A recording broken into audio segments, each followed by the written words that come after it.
Okay, so the second part of this lecture is going to be a recap on the pen tool and some more additional features and like shortcuts that you can use to create vector illustrations. Yeah. Okay, so as we learned in week 4, you can access the pen tool by clicking P, and by using the pen tool to create nodes and lines, that's basically how you create all your vector illustrations. Yeah. So once you click P and you place a node, you enter into vector edit mode. So you'll notice that vector edit mode is solely for creating vectors and editing vectors. So your interface changes. At the top left of your screen, you'll have the curve tool, select tool, pen tool, and fill bucket tool. And on the right of your screen, you'll have these settings for handles and stroke and fill. Yeah, and if you'll notice that you can't edit like text or images or anything else in your document when you're in vector edit mode. And I think something to keep in mind is that as soon as you enter vector edit mode, everything you create is going to be part of like one vector network. So even if I like close this shape and create two shapes, and then exit out of vector edit mode, these are going to be considered one vector. So just keep that in mind when you're creating shapes. Yeah, and how to exit out of vector edit mode, you can either press done or the escape key. Yes, of course.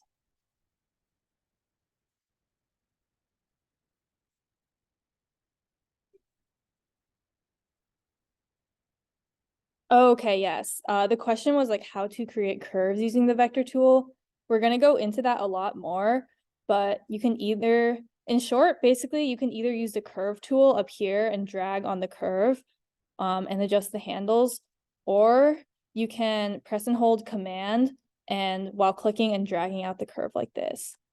Yeah, and also to create a curve using the actual pen tool is if you just like click and hold once you place a node, you can also create a curve that way. Those are my top 3 shortcuts for creating vectors, but we're gonna go into like editing curves later.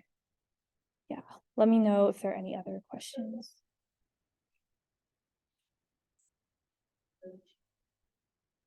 Yeah, you can either create a straight line first and then change it to a curve, or you can like click and hold once you place a node and then drag out, and that'll turn it into a curve if you want to just like right away create the curve.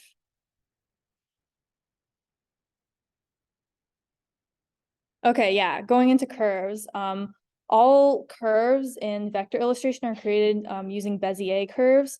So this is kind of hard to get used to if you're going from traditional illustration. Like for example, if you just draw, in traditional illustration, you would just draw a curve using a pen, but in vector illustration, you don't draw using the trackpad, you actually use these Bezier curves.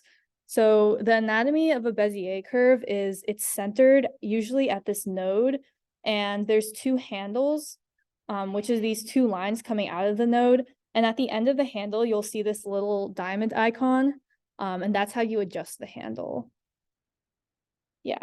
Oh, and these handles represent the tangent of the curve. So if you're used to tangent lines from math, yeah, that's basically what this is. So the vector panel, this is going into like the interface of the actual vector illustration. So say I create a curve like this. In the panel, you can see there are these like handle settings.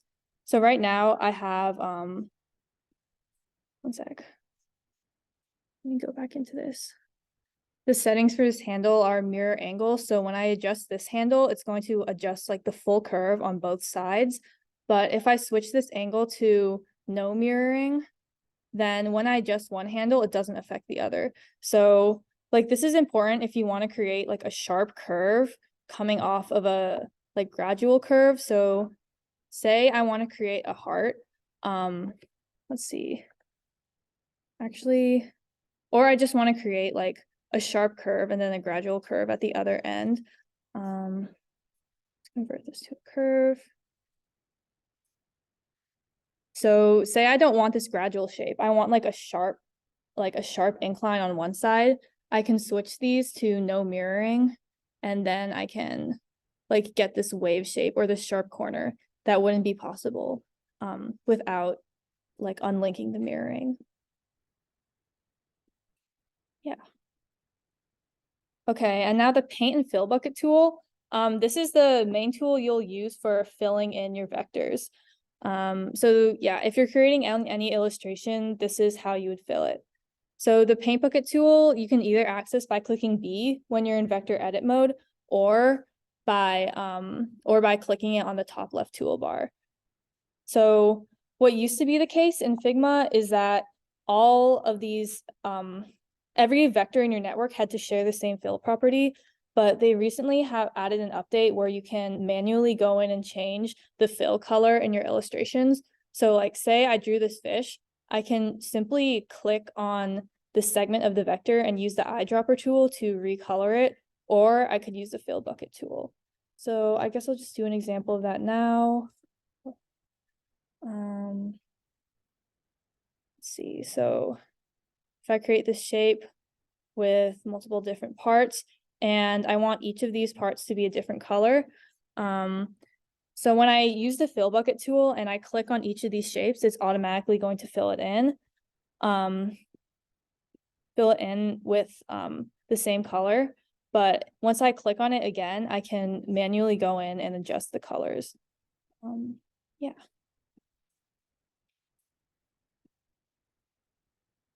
Okay, and now we're going to tips for custom vectors. Yeah, because vector illustration is really hard to get used to, especially if you're going from traditional art to vector illustration. We're going to include some tips that's helpful for creating vector illustrations. Yeah, so the first tip is healing nodes. So you might notice when you create a line, or if you create a really complicated shape, you'll have a lot of nodes in the middle that you don't really need. So for example, like you'll see that this top illustration, there's just a random node in the middle of this like straight line that's not really necessary because it's just a straight line. And if you would normally go in and try to delete that node, it might delete the entire line. But if you don't want to delete the entire shape, you just want to get rid of that node, you want to select the node and press Shift Backspace. Let's create a vector. So for example, if I have this shape, and say I don't want this like little bump in the middle of this triangle shape, but I want to, okay, so if I went in and deleted that node just by selecting it, that would like delete that entire line, but I don't want that. So in order to heal the node, I can press Shift and then delete, and that'll heal it, and converting it to a straight line. But a caveat with healing nodes is that it doesn't work as well for curves, because a curve is like completely controlled by the handles. And so if you take away those handles, then the shape of the curve is going to change. It'll still like automatically fill in what they think the curve should be on the inside, but you just might need to go in and readjust the handles to preserve the shape. But yeah, Shift Backspace to heal, or Shift Delete to heal the nodes is a really helpful tool. And we'll do a demo on it later. Okay, and the bend tool. So this is going back to another way of creating curves. Using the bends tool, once you select it at the top left of your screen, you can just click and hold to create a curve.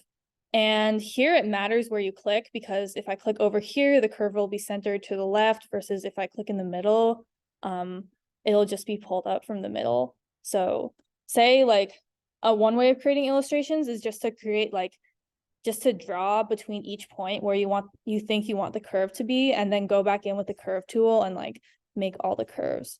And the shortcut for the bend tool is just by pressing, while you're like holding command, clicking on the curve and dragging out. Yeah.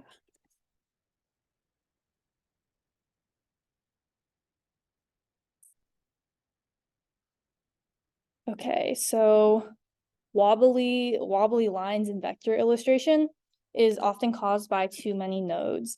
So if you have an illustration that's really wobbly, like most often you can just go in and heal the nodes like we went over before. So for example, the one on the left is like really shaky. It looks like a melted popsicle. And you can see there are way more nodes than the shape on the right, which only has 34 visible nodes. Yeah, so we can quickly go in and show how to do this. So for example, like if I look at this vector illustration, it's made up of a lot of different shapes. Okay, let's try to heal the mouth. So if you look at this mouth already, it has 3 nodes when it really only needs to have 2 nodes, like is shown in this illustration. So in order to make this illustration less wobbly, we can just go in and click on the node and press Shift Backspace to heal, and then go in and readjust the curve. So I'll do that again with the eyes, going into selecting the vector, going into vector edit mode, pressing on a node and Shift Delete,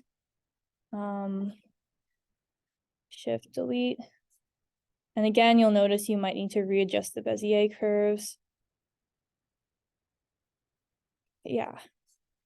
If you kept doing that, you can see how the illustration would be a lot clearer. Okay, now we're going into fill and effects. So gradients, shadows, and blend modes. These are basically how you're going to create like more realistic illustrations and illustrations that have a little more like life or vibrancy to them. So gradients. You may be used to gradients in Figma because you learned about them earlier this semester. And you'll note that they can either go from, they can vary in opacity as well as color and can be applied to both fill and strokes.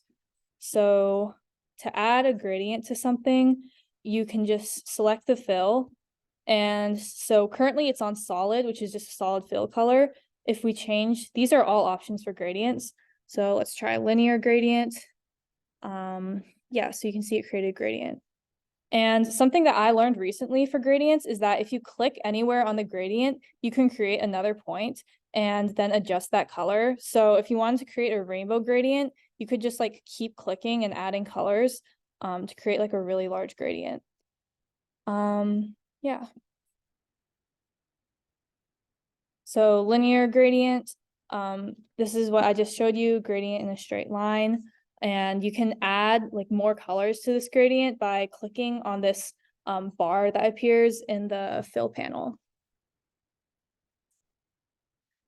Same for radial gradient, but instead of starting from the top and going to the bottom, it starts for the center and radiates outward. Angular gradient.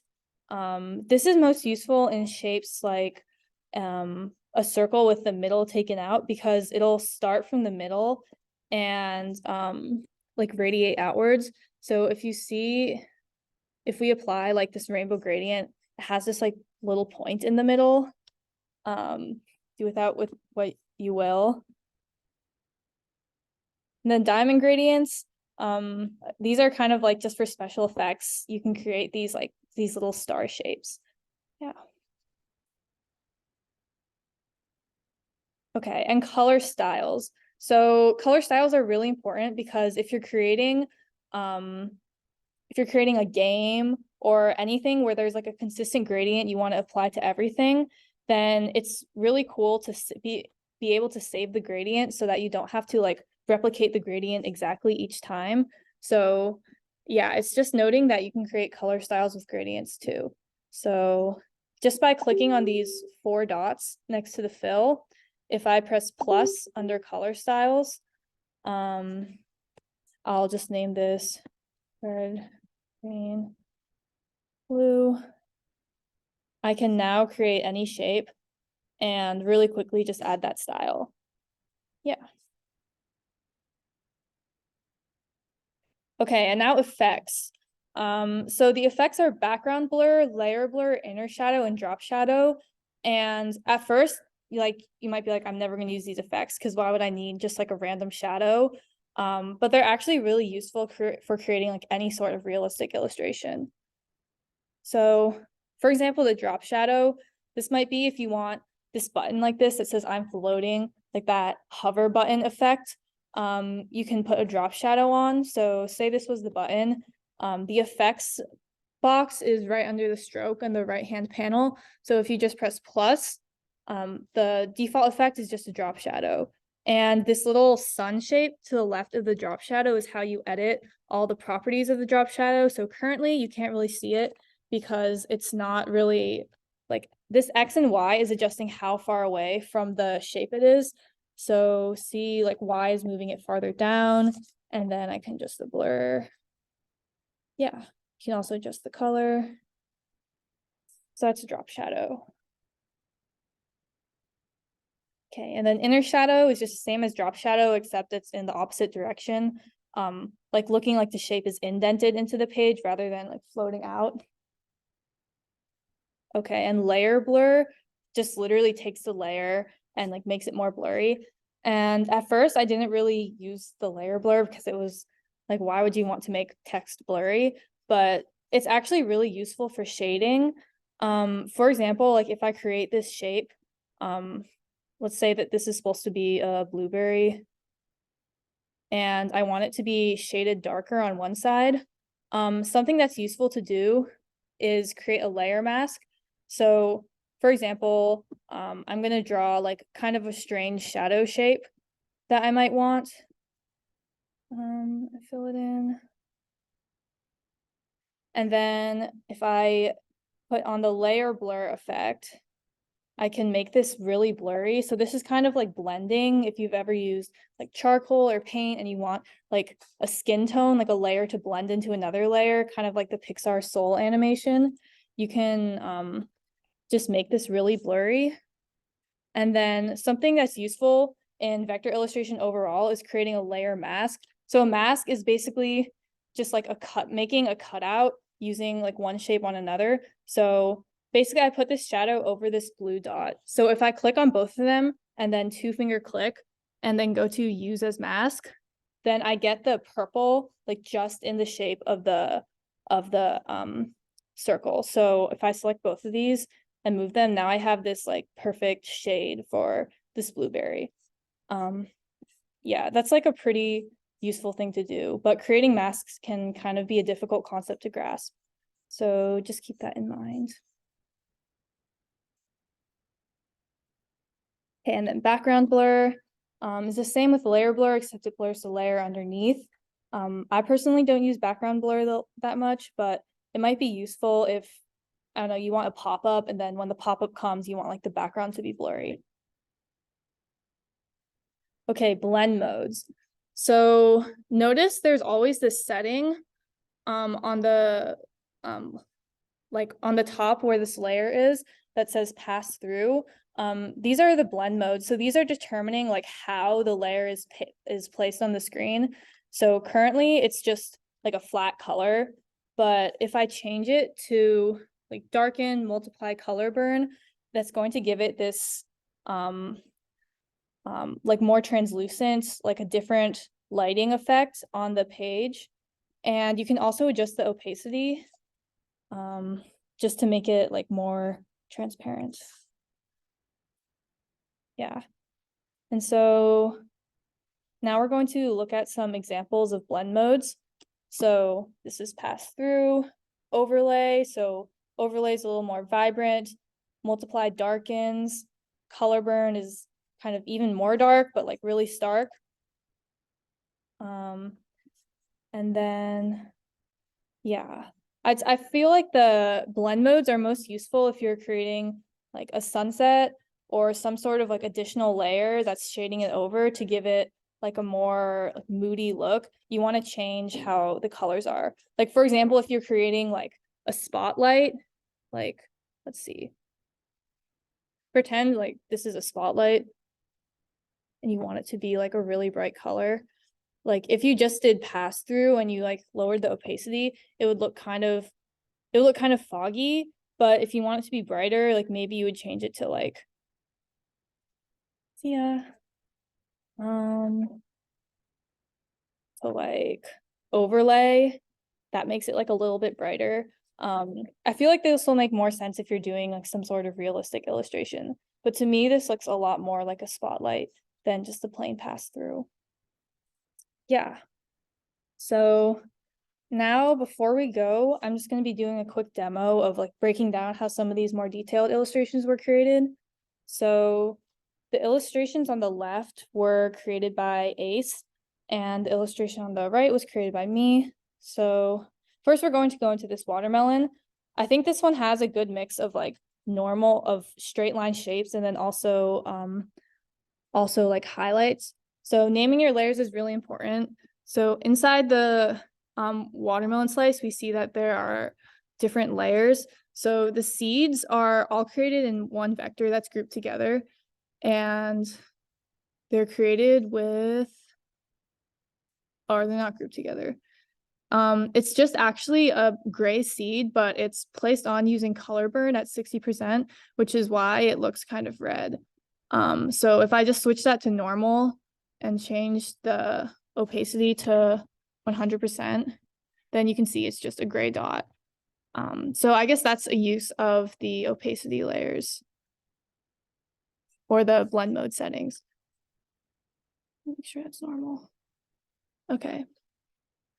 And then on top of this, you can see that this front side was created all using one shape with a linear gradient. Yeah, so this gradient is pretty complicated with a bunch of different colors added into it. But it's like all one shape. And then this is a different shape. Hold up, let me get to it. The rind is one shape with a gradient. Oh, and this is a radial gradient because the shape itself is curved. And this is another small shape. Yeah. So these were all created using different shapes, this whole illustration. And maybe if you're wondering like how all these shapes come together perfectly, you could probably start with a sketch first and then make sure you're drawing like directly on the sketch. Yeah. Oh,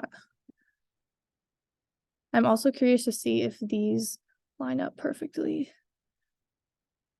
Oh yeah, and you can see like if you zoom in, these nodes are placed like they were placed like perfectly on top of each other, which is why you get like such a clean edge. Okay. And the second illustration is an illustration of Ace. This like avatar illustration. I think something in this illustration that the other one doesn't have is drop shadows, I believe. So if we go into the shirt, right half of the shirt, collar, yeah, you can see that a drop shadow effect was applied to the collar right here, which makes it look 3D. It kind of like pops out. And then for this pattern, okay, this is like a use of the mask layer. So you can see that the base like collar shape is masking the pattern. So this pattern is just applied to this mask layer. So just like the this like ball that we made before, where this shadow is within the mask layer, that's the same concept as the pattern in the shirt here. So again, that could be created by, let's see. Let's just apply this pattern to a oval. Like we could create a copy of this oval, make sure the pattern is, make sure the pattern is on top of the oval, select both and use as mask. So now we can see that the pattern fits within the mask layer. Yeah. And then this is an illustration I created. And I think a hard part of this illustration was getting the transparency right for this like pumpkin bubble thing, because a pumpkin is like bumpy. It's not just one consistent like opacity all the way around. I created like individual segments and changed like and created a radial gradient like within each of them so that it would look like it was popping out. This is actually pretty complicated. I should have edited my layers better, but yeah, if you like keep going down, you can probably see like the individual parts. Yeah, so that's like the outline. Let's see. Yeah. Yeah, but this is just basically created by adding like a bunch of gradients and like layer blurs on top of each other and like adjusting the opacity. Yeah, like the highlights on the eyes were just created by like a small oval shape and then applying layer blur to that. Yeah. Okay. So to wrap up, the secret word for this lecture is we'll just make it cat, like CAT, like the animal, because this was a cat. Yeah. Okay, and then some announcements. So homework 9 and lab 9 are a little bit different because you're going to be creating like a variant-based interactive file. So during lab, this is basically like where you create a bunch of different, each person creates like variants of a component and then you make like one illustration. So I think my group last semester did like a picnic. So one person made like a bunch of sushi rolls and another person made a bunch of sandwiches and then you like put them together on a picnic blanket. Yeah, so it's just to practice using variants and illustration. So the final proposals are open. And if you check this bit.ly link or B courses, you can like see the full information regarding the final, as well as the beginning of this lecture. And final proposals are due Monday. And also there's probably going to be a class social next week. So instead of lecture 10, we may hold a class social at the normal class time. So on the attendance form, please indicate interest for that.